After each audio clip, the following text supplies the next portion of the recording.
Waktu itu hujan rintik-rintik. Angin malam bertiup kencang dan dingin. Sosok tubuh itu berjalan dengan acuh tak acuh. Tidak peduli hujan rintik-rintik. Tidak peduli angin kencang. Tidak peduli segala rasa dingin yang menyembilui tulang-tulang sumsum. Dia berjalan terus bahkan sambil bersiul-siul. Sesampainya di ujung jalan itu, maka disusurinya tembok tinggi dan sekali-sekali dalam jarak-jarak tertentu dilewatinya seorang pengawal bersenjata lengkap. Di hadapan sebuah pintu gerbang yang dikawal oleh 8 orang prajurit, berhentilah pemuda itu. Dia memandang ke kiri dan ke kanan, memandang ke atas pintu gerbang, lalu memandang pada barisan pengawal dengan pandangan yang bodoh. Pengawal-pengawal pintu gerbang mula-mula memandang saja dengan penuh curiga. Namun kemudian salah seorang daripadanya membentak, "Pemuda gondrong, ada apa kau celingak-celinguk di sini?" Dibentak. Malahan pemuda itu tersenyum. "Apa kau tidak tahu berada di mana saat ini?" bentak prajurit pengawal yang lain. "Ah, itulah yang aku mau tanya, saudara. Apakah ini istananya Sang Prabu Raja Pajajaran?" 8 pasang mata prajurit pengawal memandang dari atas ke bawah. Tak ada kesimpulan lain bagi mereka daripada berpendapat bahwa tentulah pemuda berambut gondrong itu seorang yang kurang ingatan. Seorang prajurit yang agak berumur maju ke depan. "Orang muda, ini memang istana Raja Pajajaran. Siapapun tak diperkenankan berdiri lama-lama di sekitar sini." Pemuda itu garuk-garuk kepalanya. "Kalau berdiri di sini tidak boleh, tentu masuk lebih tidak boleh lagi," katanya perlahan, seperti pada dirinya sendiri. "Berlalulah dari sini," kata prajurit tadi. "Tapi aku mau bertemu dengan Rara Murni," kata si pemuda. Prajurit tua itu tertawa. "Tak seorang pun yang diizinkan bertemu dengan Tuan Putri, apalagi kau. Ini urusan penting sekali, saudara," desak si pemuda. Salah seorang prajurit yang lain yang sudah tak sabaran berkata, "Pemuda gila, berlalulah dari sini, atau pangkal tombakku akan membenjutkan kepalamu." Tapi pemuda tidak mempedulikan ancaman itu. "Saudara pengawal, dengarlah," katanya. "Aku pernah kenal dengan Rara Murni. Mungkin aku lebih kenal padanya dari kalian semua di sini. Aku mesti bertemu dengan dia. Katakan saja bahwa ada seorang pemuda berambut gondrong bernama 212 mau bertemu dengan dia. Pasti dia tahu dan mengizinkan aku masuk." Ke-8 prajurit pengawal itu tertawa membahak.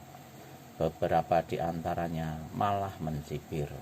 Dan seseorang di antara mereka berkata, "Kau salah alamat, kawan. Mestinya kau datang ke rumah dukun Gendong di kampung Andawa.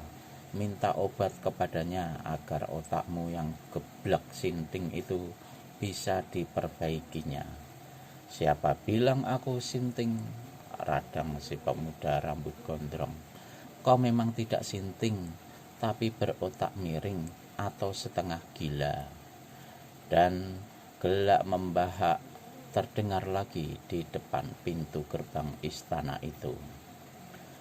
"Kalau kalian tidak mau kasih aku masuk, tak apa," kata si pemuda yang tiada lain daripada pendekar 212 Wiro Sableng. "Tapi satu hal aku katakan, aku tidak gila. Kalianlah yang semua yang gila." Tertawa tiada pangkal sebab. Habis berkata begini, pemuda itu berlalu. melangkah sambil bersiul-siul. Rara murni seperti tidak percaya pada pemandangannya ketika melihat pintu terbuka dan dua sosok tubuh masuk ke dalam. Yang seorang adalah inang pengasuhnya, seorang perempuan tua, sedang yang satu lagi adalah pemuda berambut gondrong yang pernah menolongnya tempo hari. "Kita bertemu lagi, Rara," kata Wiro Sableng. "Di pintu gerbang aku tak diperbolehkan masuk. Terpaksa lompat lewat tembok dan memaksa perempuan tua ini untuk memberitahukan kamarmu." "Ada apakah kau datang ke sini, saudara 212?" tanya Rara murni. "Ah, rupanya kau masih belum melupakan angka itu. Bagus sekali. Mengapa aku datang ke sini? Untuk bertemu dengan kau tentunya," kata pendekar 212 pula, seraya menyandarkan punggungnya ke pintu yang tadi ditutupkannya. Merah paras Rara murni mendengar kata-kata Wiro Sableng. Tentang diri penolongnya ini memang tak pernah dilupakannya, terutama mengingat kehebatannya. Maka bertanya pula dia, "Mengapa kau ingin bertemu aku?" "Oh, jadi tak boleh ketemu." "Bukan begitu maksudku, saudara. Dengar, Rara, aku mesti bertemu dan bicara dengan Sang Prabu malam ini juga." Rara murni terkejut. "Ada urusan apa?" "Urusan penting, penting sekali." Rara murni berpikir-pikir. Pemuda ini selama dikenalnya meski ceriwis dan suka bicara ngelantur, tapi hatinya polos. Namun demikian, dia masih belum tahu siapa adanya pemuda ini. Bukan mustahil dia adalah seorang pengkhianat macam Kalas Renggi, tapi yang menjalankan taktik secara lain. Pura-pura menolong pertama kali, kemudian bila tiba saatnya akan menggolong. "Katakan saja urusan pentingmu itu, saudara. Nanti aku yang sampaikan kepada Sang Prabu." "Ini bukan urusan perempuan, Rara murni," kata Wiro Sableng pula. Rara murni yang lebih mementingkan keselamatan kakak kandungnya Prabu Kamandaka menjawab, "Maaf, walau bagaimanapun aku tak dapat mempertemukan kau dengan Sang Prabu." Wiro Sableng tak berkata apa-apa, digaruknya kepalanya. "Sukar memang untuk percaya pada manusia macamku, tapi biarlah, bertemu dengan kau puas juga hatiku." Pendekar itu tertawa dan kembali melihat bagaimana kedua pipi Rara murni menjadi merah. Tiba-tiba tangan kirinya dihantamkan ke depan dengan telunjuk terpentang lurus-lurus.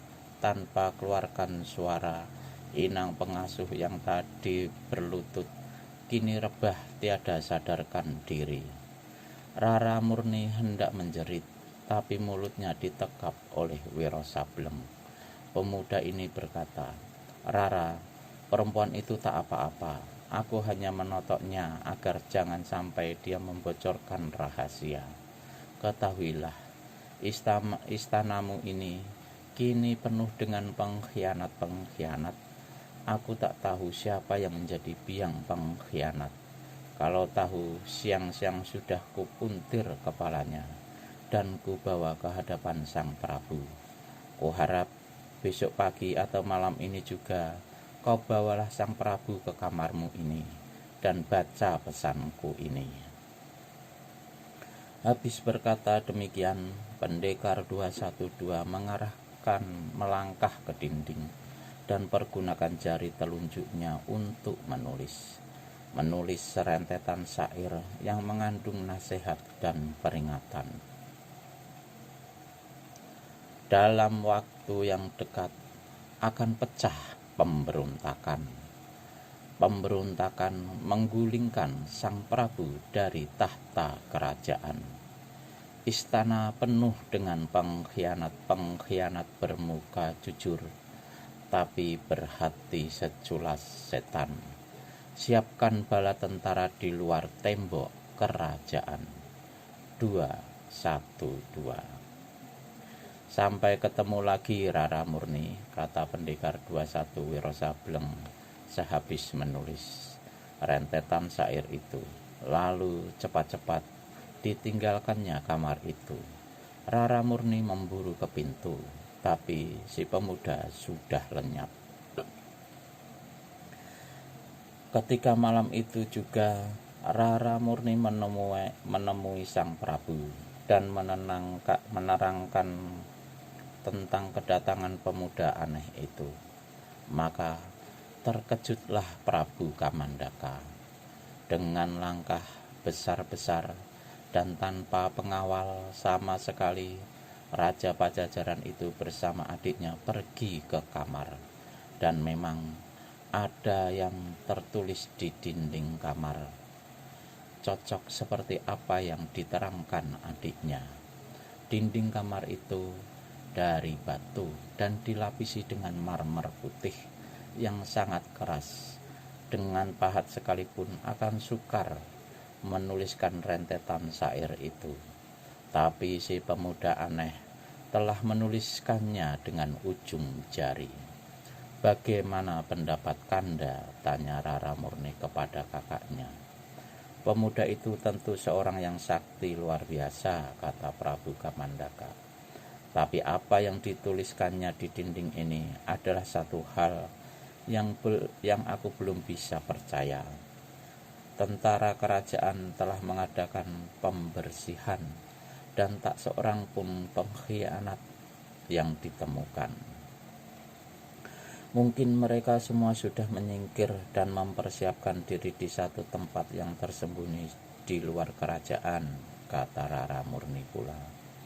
Prabu Kamandaka mengusap-usap dagunya, lalu katanya, rahasiakan tentang tulisan ini, Dinda. Meski aku tak percaya, aku akan mengadakan penyelidikan juga. Sesudah itu, keluarlah Kamandaka dari kamar adiknya.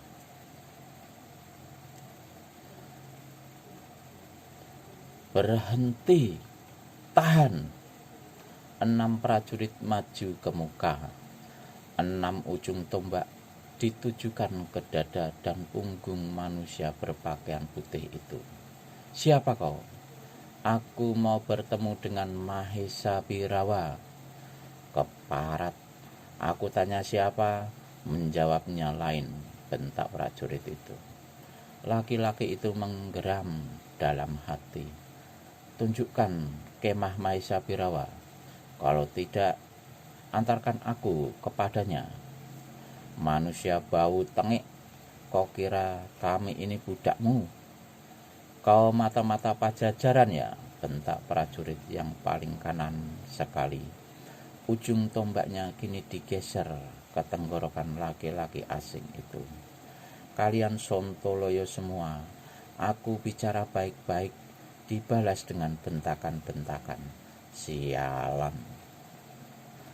6 ujung tombak dengan serta-merta bergerak ke muka laki-laki yang hendak menjadi bahan sasaran ujung senjata itu.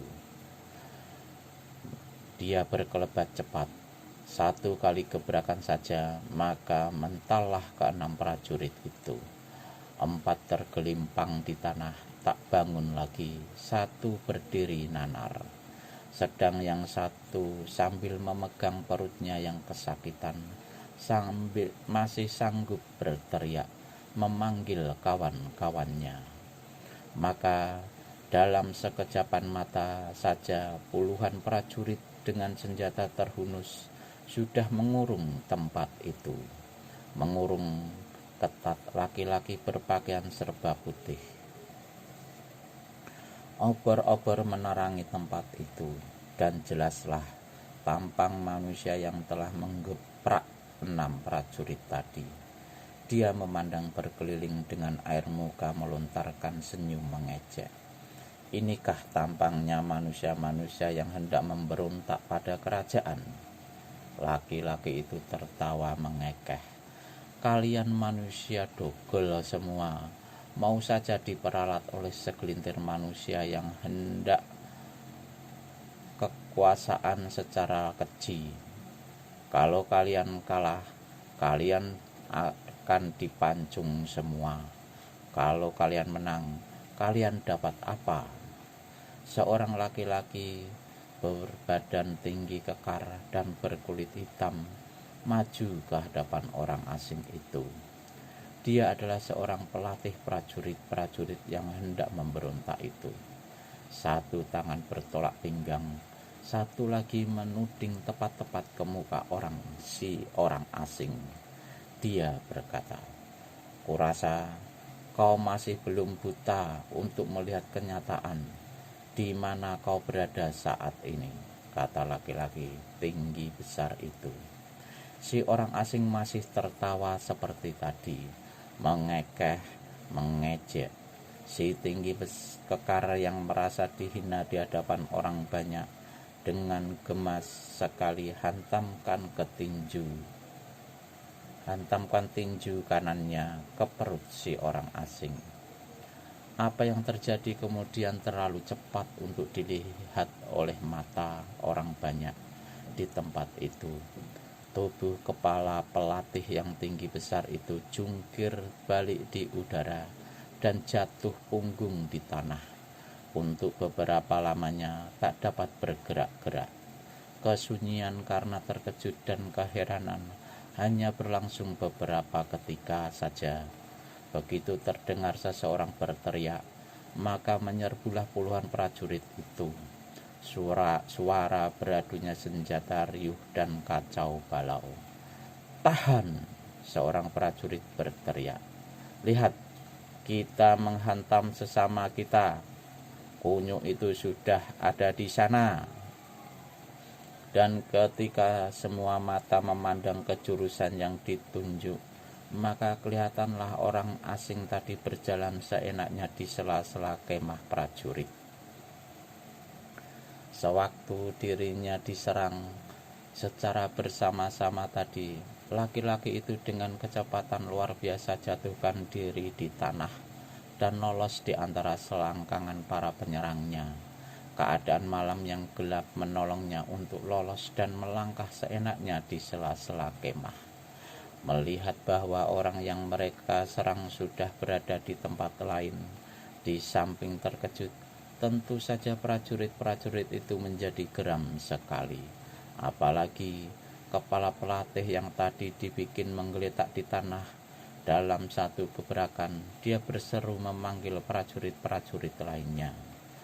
"Kurung bangsat itu, kalau tak mungkin ditangkap hidup-hidup, cincang sampai lumat," perintahnya.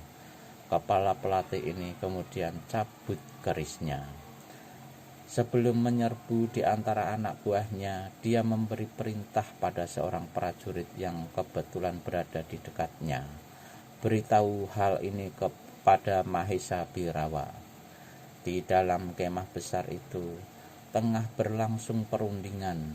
Mahesa Birawa tengah berkata, "Besok Raden Werku Alit sudah berada di sini." Dan agaknya ucapan Mahesa Birawa terputus. Kepalanya berpaling ke kanan dan dari mulutnya keluarkan suara bentakan. "Pengawal, apa kamu orang tidak tahu bahwa tidak siapapun boleh masuk ke dalam kemah ini? Keluar!" "Mohon maaf Raden," kata pengawal kemah seraya menjura 2 kali. Seorang prajurit memberitahukan bahwa terjadi kerusuhan di sebelah timur. "Kerusuhan?" Mahesa Birawa berdiri dari kursinya. "Ya, seorang asing diketahui memasuki perkemahan. Ketika dikurung dan ditanya, dia melawan. Dia merobohkan 6 prajurit, memukul kepala pelatih 1 ronde, dan kini tengah dikeroyok oleh puluhan prajurit di bawah perintah Sutorande. Hanya seorang asing nyasar ke sini saja, kalian tidak bisa membereskan. Memalukan sekali," kata Mahesa Birawa. Tapi dalam hatinya Dia sebagai seorang yang sudah berpengalaman dalam dunia persilatan memaklumi kalau seseorang sanggup merobohkan 6 lawan sekaligus, bahkan memukul jatuh kepala pelatih prajurit ini, suatu tanda bahwa dia bukanlah orang sembarangan, pasti mempunyai ilmu yang diandalkan. Tapi siapa adanya orang yang berani datang seorang diri ke perkemahan itu, inilah satu hal yang ingin diketahui Mahesa Birawa. Mahesa Birawa berpaling pada adipati-adipati yang ada dalam kemah itu dan berkata, "Harap maafkan, aku terpaksa meninggalkan persidangan sebentar untuk membereskan keonaran." Semua adipati menganggukkan kepala. Adipati Tapak Ireng berkata, "Mungkin sekali perusuh ini seorang mata-mata Pajajaran." "Boleh jadi," sahut Mahesa Birawa, serasa menindak ke pintu kemah. Dan saat itu pengawal kemah berkata, "Orang asing itu berkata bahwa dia ingin bertemu dengan Raden." "Dengan aku?"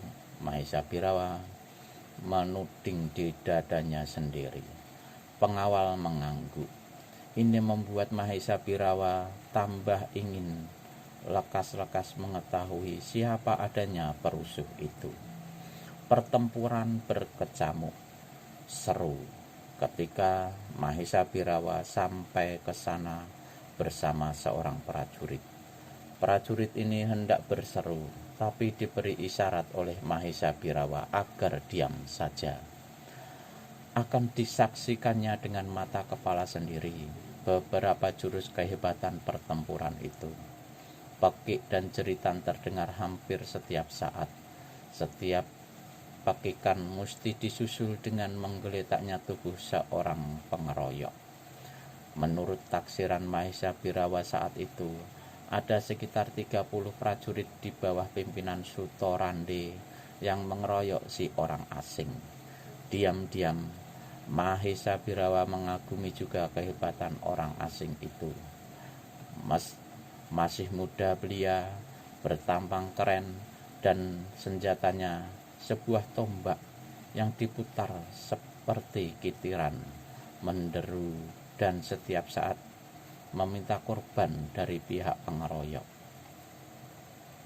Mahesa Birawa tahu betul tombak yang di tangan si pemuda itu adalah tombak rampasan, dan yang membuat Mahesa Birawa terpaksa leletkan lidah ialah meski dikeroyok puluhan manusia, si pemuda itu dengan seenaknya saja melayani sambil tertawa dan bersiul.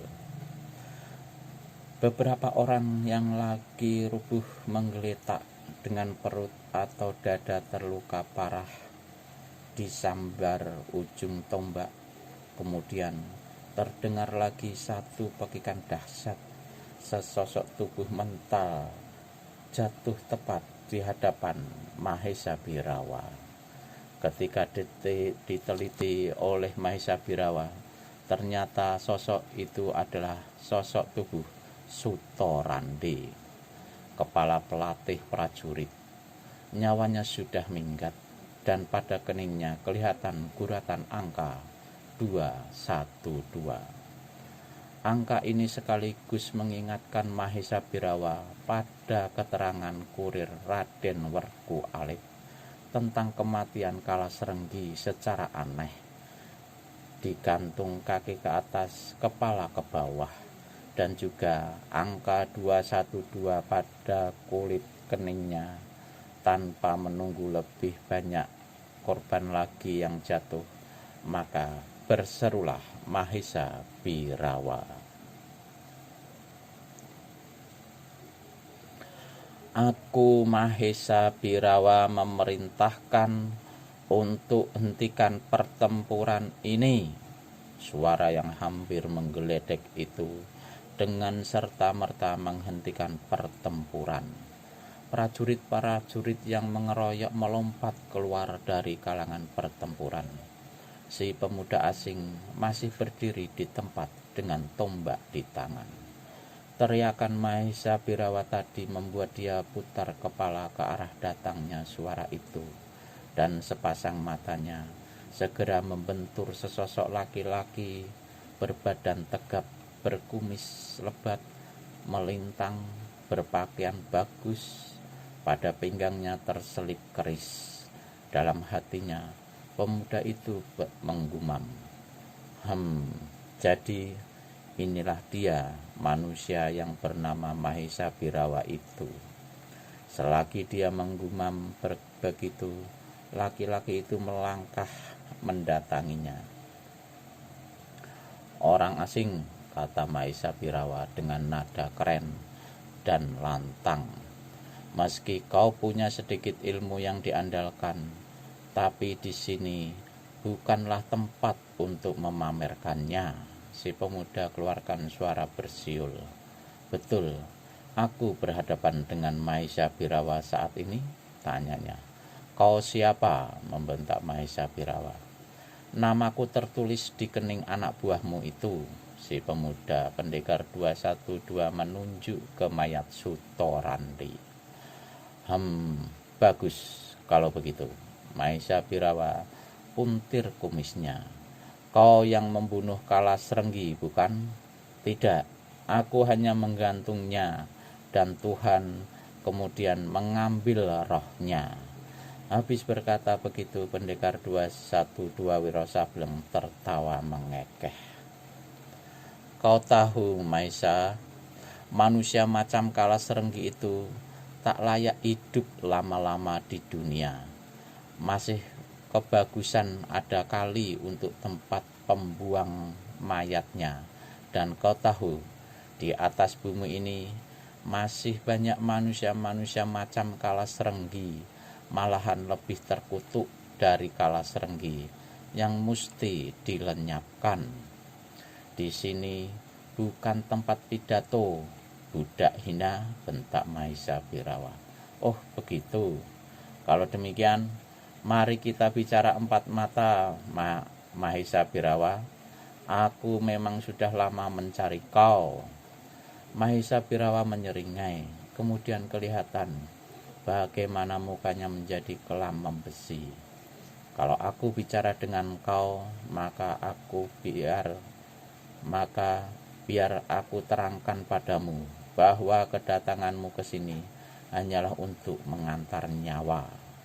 Habis berkata demikian, Mahesa Birawa hantamkan tangan kanannya ke depan.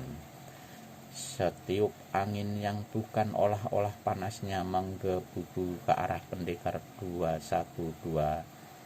Pendekar 212 lompat 3 tombak ke atas. Pukulan angin lewat di bawahnya dan menghantam sebuah pohon kayu. Bum! Krak! Pohon itu bukan saja tumbang dilanda angin pukulan, tapi juga berwarna hitam karena hangus. Kedua orang itu sama-sama terkejut. Pendekar 212 terkejut melihat keberadaan pukulan, kehebatan pukulan, dan tenaga dalam lawan. Sedang Mahesa Birawa heran, tidak menyangka kalau pukulannya itu dapat dielakkan dengan satu lompatan enteng ke udara. Dengan penuh waspada, Wiro Sableng jejakkan kedua kakinya kembali ke tanah. Mahesa Birawa, katanya, soal pertempuran, soal mudah dimulai, mudah diakhiri. Tapi aku bilang, aku mau bicara dengan kau empat ma. Budak hina, siapa sudi bicara dengan kau? Potong Mahesa Birawa membentak. Sekali lagi tangan kanannya dipukulkan ke depan. Kalau tadi dia hanya mempergunakan sepertiga dari tenaga dalamnya, maka kini dialirkan ke dalam pukulannya itu setengah dari tenaga dalamnya. Namun untuk kedua kalinya pula Mahesa Birawa dibuat gemas, karena pendekar 212 berhasil pula mengelakkan serangannya yang dahsyat itu. Mahesa Birawa, Apakah kau yang lebih tua tidak memberikan kesempatan kepadaku untuk bicara 4 mata? Tanya Wiro Sableng pula. Kesabarannya mulai terkikis dari hatinya. Kalau saja dia tiada ingat pesan gurunya Eyang Sinto Gendeng, pastilah saat itu juga dibalasnya serangan-serangan Mahesa Birawa tadi. Untuk tidak terlalu kehilangan muka karena 2 pukulannya berhasil dielakkan lawan, maka berkatalah Mahesa Birawa, "Percuma saja kau bicara, toh nantinya nyawamu akan aku bikin merat juga dari kau punya badan." Pendekar 212 tertawa. "Dengar Mahesa Birawa," kata pendekar ini. Rahang-rahangnya bertonjolan, pelipisnya bergerak-gerak, tanda dia menekan amarahnya dan berusaha mempertahankan kesabarannya. "Aku membawa pesan dari Eyang Sinto Gendeng." Maka terkejutlah Mahesa Birawa mendengar nama itu. "Kau ini siapa kalau begitu?" tanyanya. "Siapa aku masih belum penting. Aku tunggu kau malam ini di Bukit Jati Maleh." "Seorang diri, Mahesa Birawa." "Datanglah seorang diri." "Kau bisa bicara di sini?" Pendekar 212 menggeleng. "Di Bukit Jati Maleh," desisnya. "Aku bilang di sini," bentak Mahesa Birawa. "Takutkah kau datang ke bukit itu malam-malam gelap begini? Atau mungkin takut pada dinginnya udara? Atau mungkin takut pada roh-roh manusia yang selama ini membayangimu?" Mahesa Birawa kertakkan geraham. Dia memberi isyarat bersama puluhan prajurit yang ada di situ. Maka menyerbulah dia. Pendekar 212 melompat sampai setinggi 7 tombak. Dia berpegangan pada ujung sebuah cabang pohon, membuat 1 kali putaran pada saat mana Mahesa Birawa lemparkan sejenis senjata rahasia. Mahesa Birawa berseru tertahan ketika melihat senjata rahasianya kembali menyerang dirinya sendiri. Dikebutkannya tangan kirinya. Senjata rahasia itu bermentalan menghantam prajurit-prajurit di sekitarnya. 4 orang menggerang dan rebah ke tanah.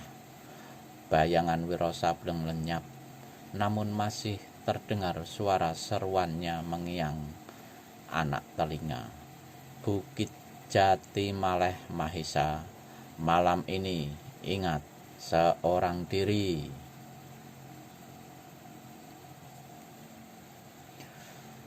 Bukit Jati Maleh terletak tidak berapa jauh dari perkemahan pemberontak.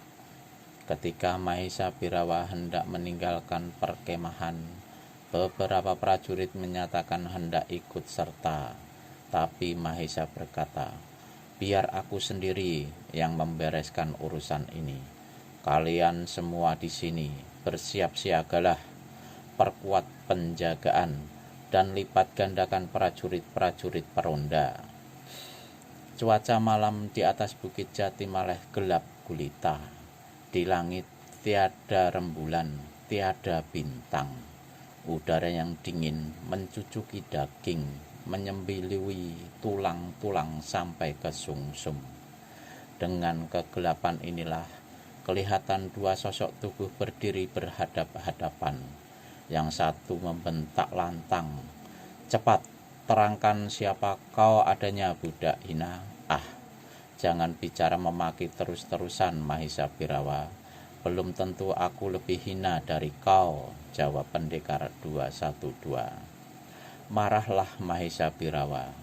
Dia menggeser langkahnya ke depan, tapi langkahnya segera pula terhenti ketika didengarnya pemuda di hadapannya berkata, "Pesan Eyang Sinto Gendeng ialah agar kau segera kembali ke puncak Gunung Gede dalam waktu secepat-cepatnya."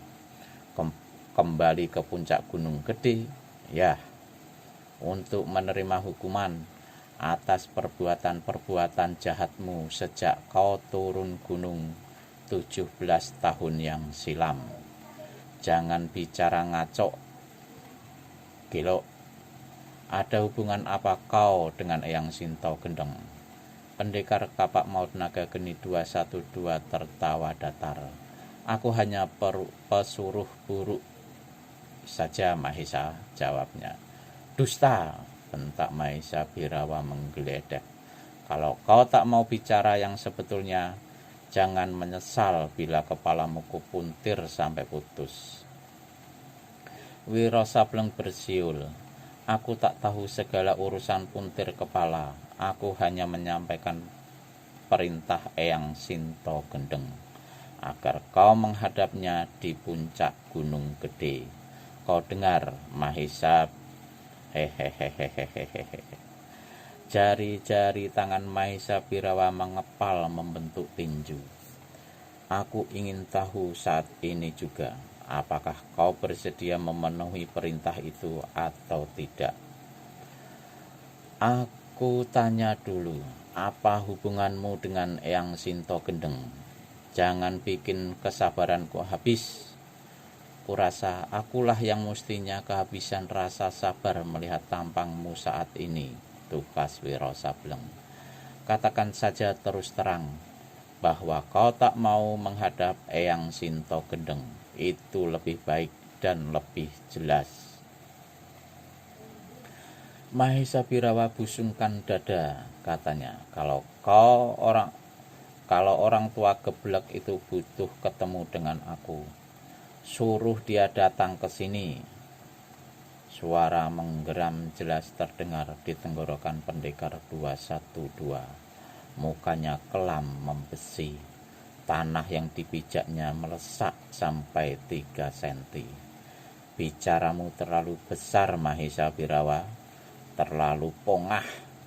Dosamu sendiri sudah lebih dari takaran. Hari ini kau hina gurumu sendiri. Guru yang bertahun-tahun telah memeliharamu, mengajarimu segala ilmu kepandaian. Guru yang telah kau nodai nama baiknya. Kau mengandalkan apakah, Mahesa Birawa? Bocah gila, terpaksa mulutmu korobek detik ini juga, bentak Mahesa Birawa.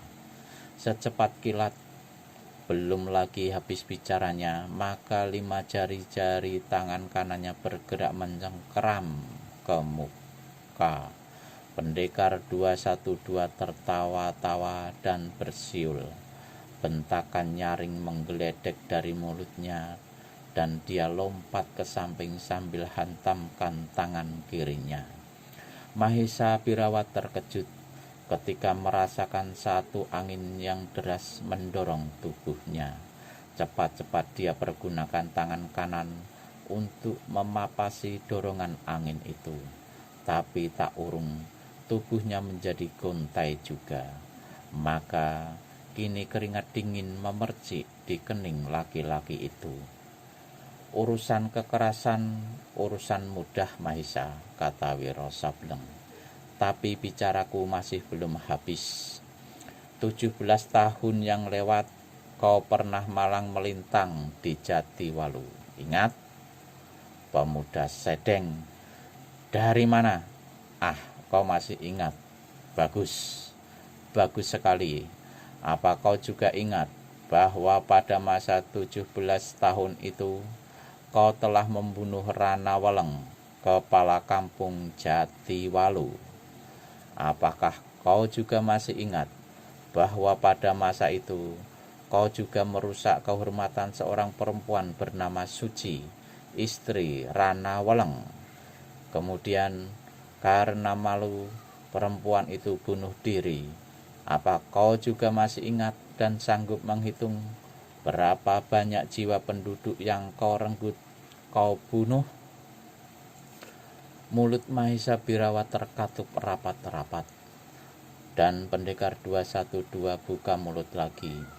Kalau aku tidak ingat pesan Eyang Sinto Gendeng, Pada detik aku melihat tampangmu, aku sudah bertekad untuk menggermus kepalamu. Kini setelah kau tahu bahwa kau tidak